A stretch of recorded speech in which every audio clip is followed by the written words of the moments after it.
Good afternoon এইস কিচেনের বন্ধুরা। এইস কিচেনে সবাইকে আবারও একবার স্বাগত জানিয়ে শুরু করছি আজকে আমার রেসিপি। আজকের রেসিপিতে আমি নিয়ে এসেছি বাঁধাকপির পিৎজা।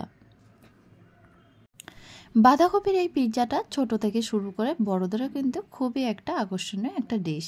তাহলে চলুন দেখে নেওয়া যাক আজকের রেসিপিটা। বাঁধাকপির পিৎজা বানাবার জন্য এখানে আমি নিয়েছি একটা মিডিয়াম সাইজের বাঁধাকপি, কয়েক টুকরো কালারিং সিমলা মির্চ, পেঁয়াজ, একটা লঙ্কা, গাজর এবং ধনিয়া পাতা। প্রথমে দেখুন বাঁধাকপিটাকে কেটে নেব। একদম ছোট ছোট করে কেটে নিয়েছি। আর এদিকে গাজরটাও কিন্তু একটা গ্রেটার দিয়ে গ্রেট করে নেব। এরপর একটা পাত্রের মধ্যে বাঁধাকপি এবং গাজরগুলো নিয়ে দিয়ে দিচ্ছি ছোট হাফ চামচ চাট মশলা, হাফ চামচ গোলমরিচ এবং হাফ চামচ লবণ। এই সবগুলো একসাথে বেশ ভালোভাবে মিক্সড করে নেব। মিক্সড করা হয়ে গেলে একটা বাটির মধ্যে দেখুন একটা ডিম ভেঙে, তারপরে আবারও একটা ডিম ভেঙে মিক্সচারটার মধ্যে দিয়ে বেশ ভালোভাবে মিক্সড করে নেব।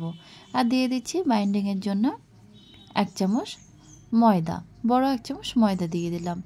এবার একটা ফ্রাই প্যান নিয়েছি, ফ্রাই প্যানটা মিডিয়াম ফ্লেমে রেখে এক চামচ বাটার দিয়ে ভালোভাবে মেল্ট হয়ে গেলে মিক্সচারটা ফ্রাই প্যানের মধ্যে দিয়ে একদম গ্যাসের ফ্লেমটা লোতে রেখে একটা ঢাকনা দিয়ে 15 মিনিট রেখে দেবো। ততক্ষণে কিন্তু দেখুন আমি কালারিং শিমলা মরিচের টুকরোগুলো কেটে নিচ্ছি। এরপরে পেঁয়াজ, সেটাও কিন্তু অল্প অল্প করে ছোট ছোট করে কেটে নিয়েছি। ধনিয়া পাতা, কাঁচা লঙ্কা সবই একইভাবে কেটে নেব। 2 কিউব সাইজের চিজ গ্রেট করে নিচ্ছি।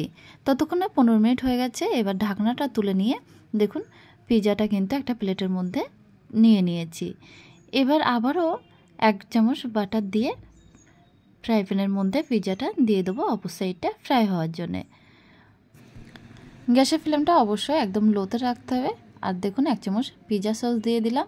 আর ওপর থেকে দিয়ে দিচ্ছি কালারিং শিমলা মরিচের টুকরোগুলো, পেঁয়াজ, তার উপরে দিয়ে দিলাম গ্রেট করা চিজ। যেমনভাবে খুশি পিৎজা সাজানো যেতে পারে। এরপরে কোচানো ধনিয়া পাতা এবং কাঁচা লঙ্কা দিয়ে আবারও ঢাকনা দিয়ে রেখে দেবো 5 থেকে 7 মিনিট। দেখুন 7 মিনিট পরে ঢাকনাটা তুলে নিলাম। ওপর থেকে হালকা একটু বিট লবণ ছড়িয়ে দিচ্ছি আর দেব চিলি ফ্লেক্স।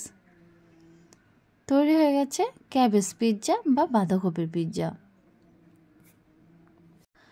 এই ক্যাবেজ পিৎজা খেতে খুবই ভালো লাগে আর এটা যখন তখন ঝটপট বাড়িতে বানানো যেতে পারে। তাহলে বন্ধুরা, আমার এই রেসিপিটা যদি আপনাদের ভালো লেগে থাকে তাহলে অবশ্যই ভিডিওতে একটা লাইক করবেন আর কমেন্ট করে জানাবেন কেমন লাগলো। আর আমাদের চ্যানেলটা যদি এখনও পর্যন্ত সাবস্ক্রাইব করে না থাকেন তাহলে সাবস্ক্রাইব করার জন্য অনুরোধ থাকলো। আর আমাদের পাশে থাকার জন্য অসংখ্য ধন্যবাদ।